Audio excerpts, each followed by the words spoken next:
Seja bem-vindo e bem-vinda à última aula do curso de Iniciação Política com Cosmovisão Bíblica. Nesta última aula, trataremos de participação política. Vivemos em um país democrático cuja Constituição Federal assegura que todo o poder emana do povo, que o exerce por meio de representantes eleitos ou diretamente. Constituição do Brasil de 1988, artigo 1º, parágrafo único.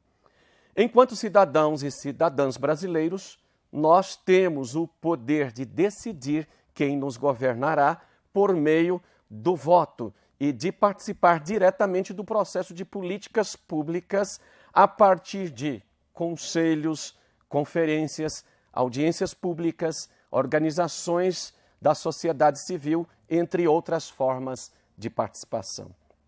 Como vimos na unidade 3, quando tratamos sobre Estado e governo, a palavra de Deus nos orienta a estabelecer regimes políticos democráticos que assegurem a participação de todos nos processos de tomada de decisão política, além de respeitar, obedecer e orar nossos governantes. Somos chamados a participar ativamente da esfera política. Então, nós temos aí um desafio diante de nós. Você, ao fazer esse curso, você então se dispôs, se candidatou por ser desafiado por Deus. Mas o desafio maior é quando você descobrir grandes outras coisas de Deus com relação à vida social, à vida política, à vida econômica, à vida em todos os sentidos, em todas as esferas. Somos a eclésia. Vemos essa verdade no texto de Mateus 16, 17 a 19. Nesta passagem, Jesus usa pela primeira vez a palavra igreja. Vejamos o texto. Então Jesus lhe afirmou: bem-aventurado és, Simão Barjonas, porque não foi carne nem sangue que te revelaram, mas meu Pai que estás nos céus. Também eu te digo que tu és Pedro, e sobre esta pedra edificarei a minha igreja, e as portas do inferno não prevalecerão contra ela. Dar-te-ei as chaves do reino dos céus, o que ligares na terra terá sido ligado nos céus, e o que desligares na terra terá sido desligado nos céus. Quando olhamos esta passagem, nós vamos ver a palavra igreja. A palavra igreja no original é eclésia. Jesus disse a Pedro sobre ele, Jesus, a pedra angular, ele edificaria a sua eclésia.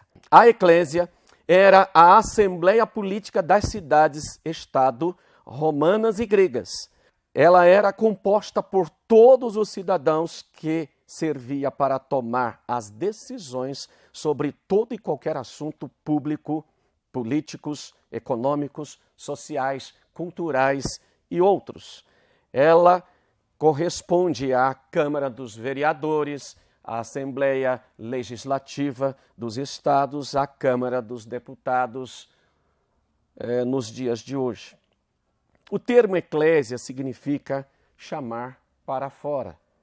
Na época em que estas instituições foram criadas, os cidadãos se ajuntavam para tomar as decisões do lado de fora das cidades, fora dos muros da cidade. Daí tiramos dois ensinamentos chaves para nós, enquanto filhos e filhas de Deus. Em primeiro lugar, Jesus chamou seu povo para sujeitar e dominar a terra, para ser a sua eclésia, para ser o grupo de pessoas a definir as regras e governar os povos. Ele retomou o plano original de Deus, revelado em Gênesis capítulo 1. Deus nos abençoou para influenciar e governar este mundo, todas as nações desta terra. Segundo lugar, enquanto eclésia, ele nos chamou para fora para sermos agentes do reino de Deus em todas as esferas da vida, no nosso bairro, na nossa cidade, em nosso local de trabalho, na escola, universidade, onde quer que estejamos. Então, se nós aprofundarmos um pouco mais com a palavra eclésia, nós fomos chamados por Jesus para fora do mundo, entramos no reino de Cristo, o reino de Deus. Mas como? Se fisicamente nós estamos aqui neste mundo e temos que permanecer nele, é fácil de entender.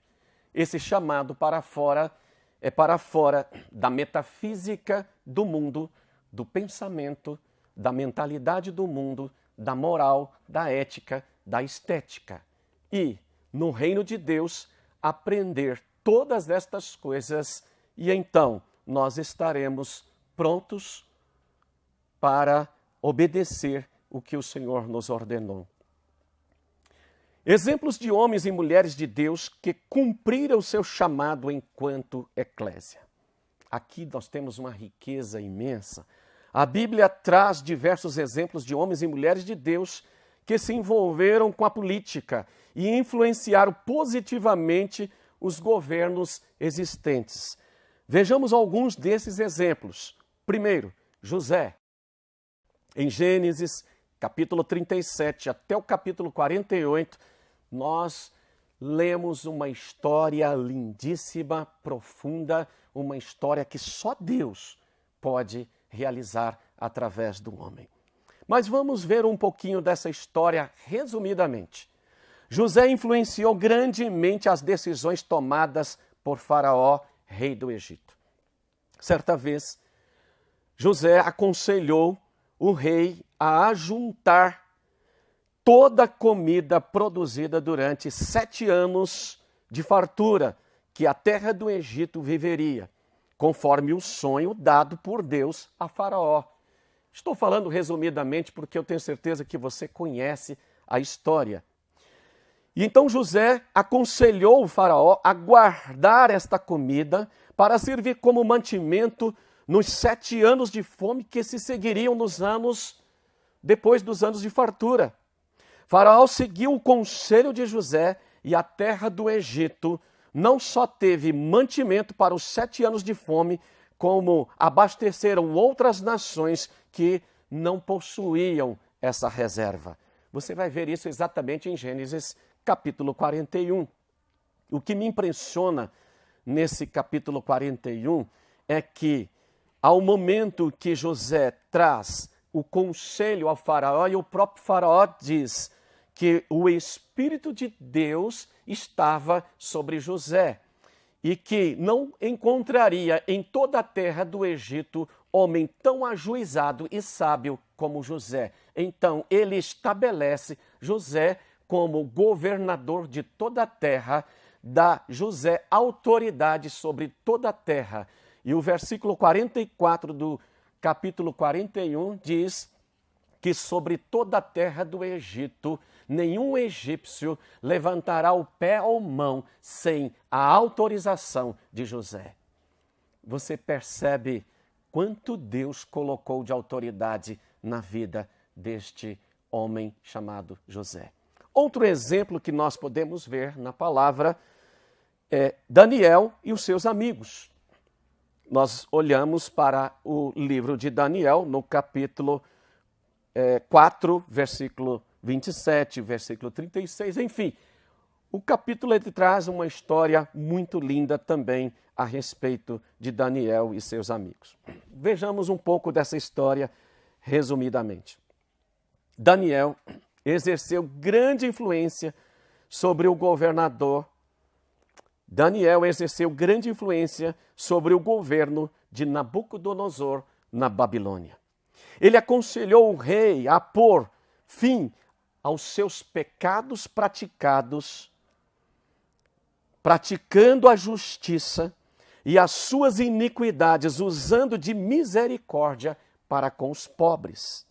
A obediência de Nabucodonosor restituiu a majestade, o esplendor e aumentou a glória do seu reino.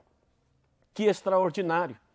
E nesse texto, olhando para a vida do próprio jovem Daniel, e aqui você vê que no texto que ele chega na Babilônia ainda jovem, podemos dizer até como um adolescente, e ele vai então se desenvolvendo com os seus amigos dentro daquele reino pagão idólatra.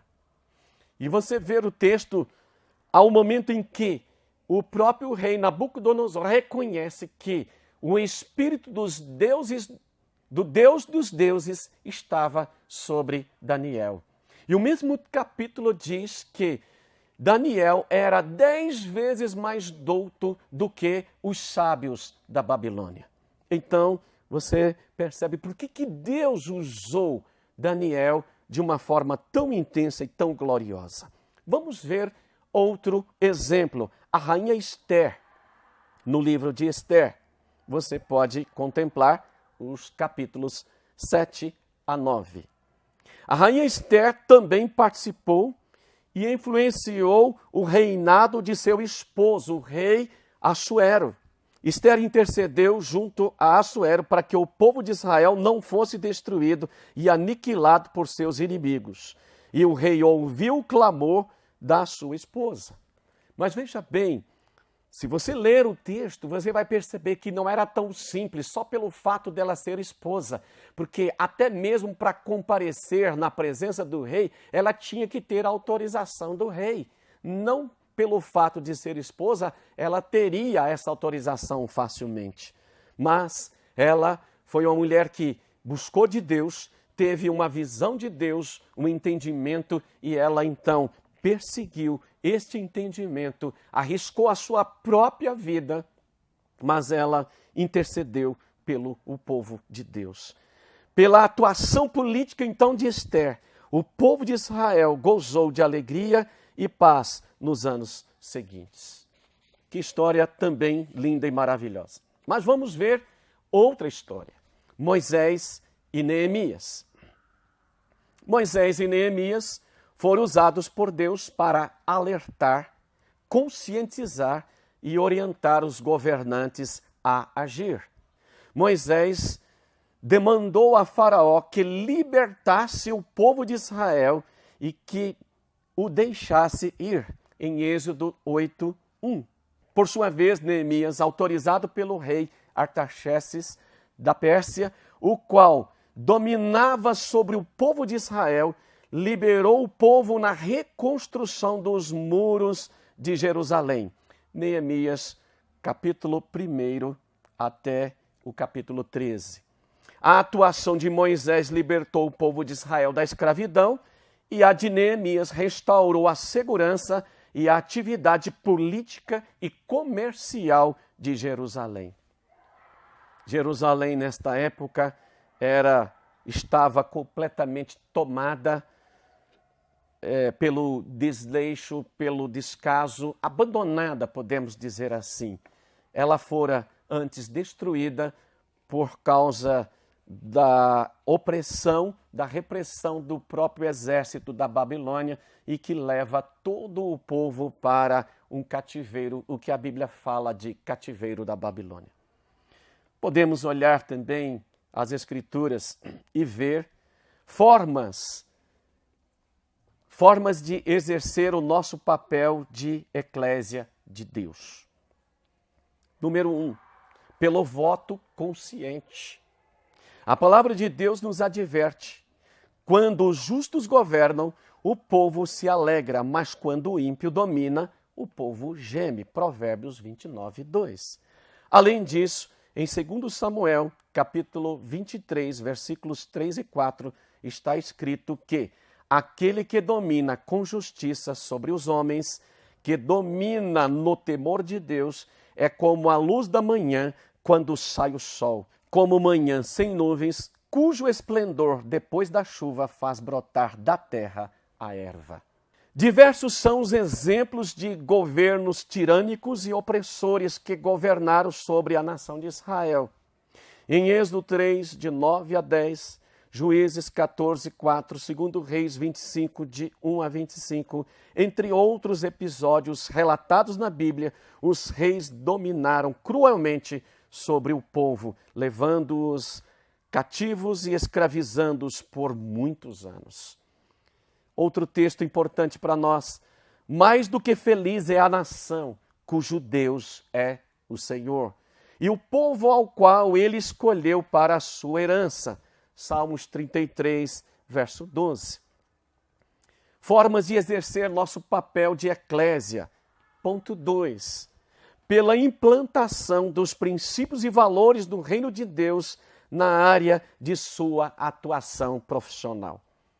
Aqui agora nós chegamos num ponto muito importante. E eu quero te dizer o seguinte: as diversas áreas de atuação profissional estão contaminadas e baseadas em uma visão secular de mundo que exalta o individualismo humano e nega a soberania de Deus sobre todas as coisas.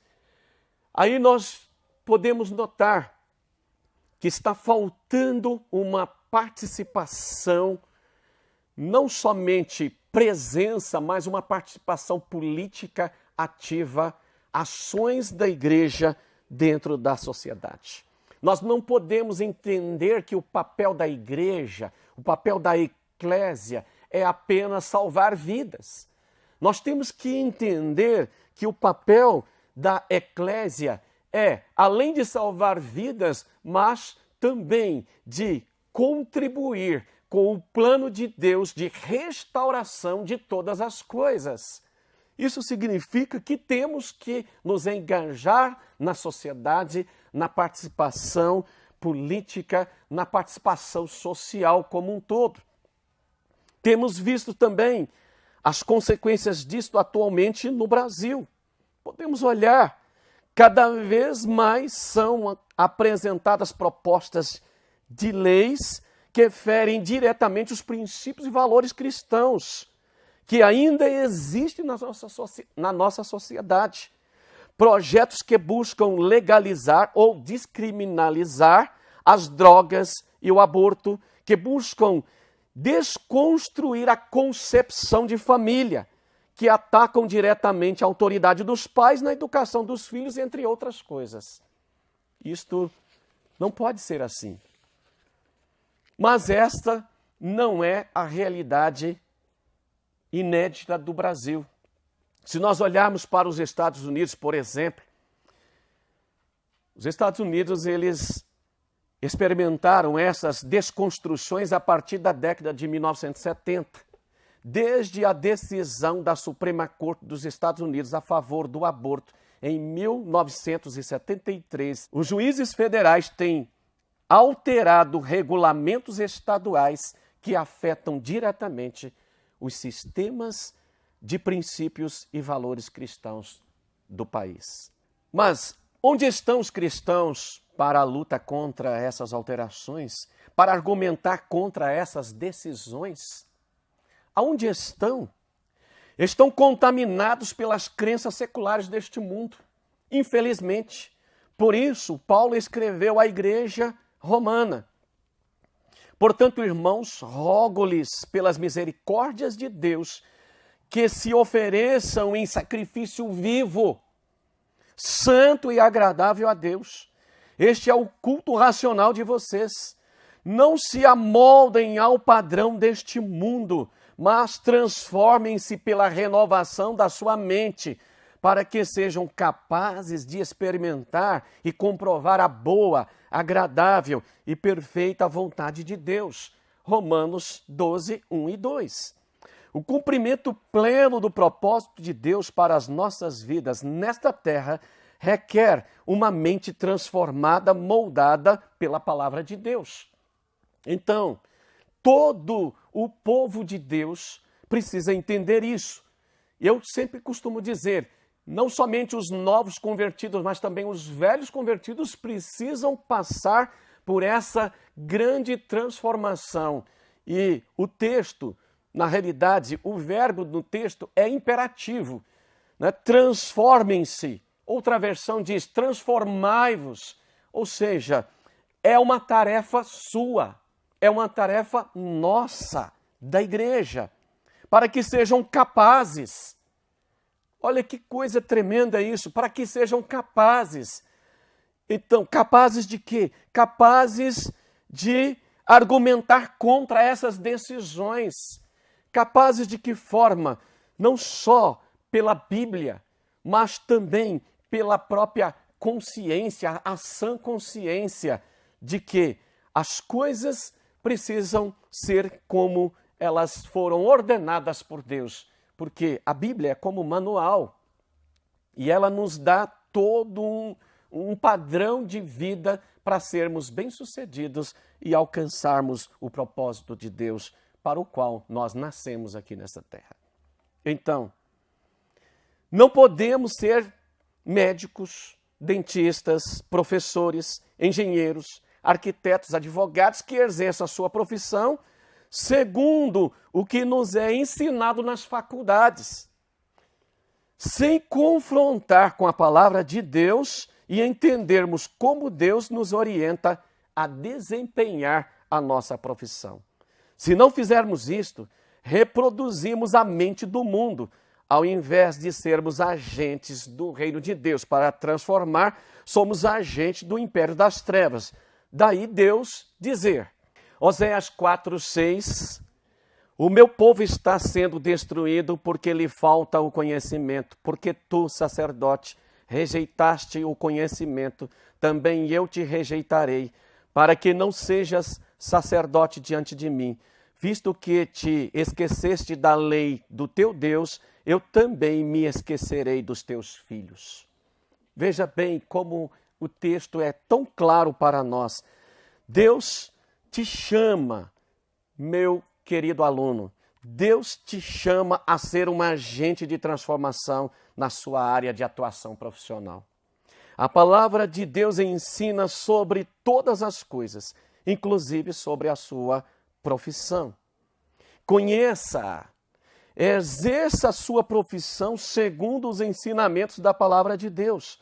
Estude bastante e participe ativamente dos diversos espaços de tomada de decisão pública em sua área de atuação profissional. Viu que desafio? Deus conta com você para mudar a sorte do Brasil e das nações da terra. E eu quero lhe dizer algo. Deus vai lhe pedir contas disto no dia de Cristo, conforme a Bíblia nos diz. Não fomos chamados para sermos igual à sociedade de hoje. Se formos iguais, não haverá transformação. É impossível. Como cristãos, somos chamados a ver a realidade brasileira na perspectiva de Deus e pensar o que precisa ser mudado para que o Brasil se pareça mais com o plano de Deus para toda a humanidade. Veja aí que desafio enorme temos diante de nós. E por fim, eu quero lhe dizer algo. Os reformadores do século XVI e XVII foram agentes de reconstrução social e política, que aparecem com frequência na história moderna. Os reformadores se viam como responsáveis pelas estruturas do mundo social, as quais resultam das decisões humanas e podem ser alteradas. As estruturas, não só as pessoas, são corruptas e precisam de reforma. E os cristãos têm a responsabilidade de reformá-las. Vamos ler Efésios 1, 22 e 23. E pôs todas as coisas debaixo dos pés, e para ser o cabeça sobre todas as coisas, o deu à igreja, a qual é o seu corpo, a plenitude daquele que a tudo enche em todas as coisas.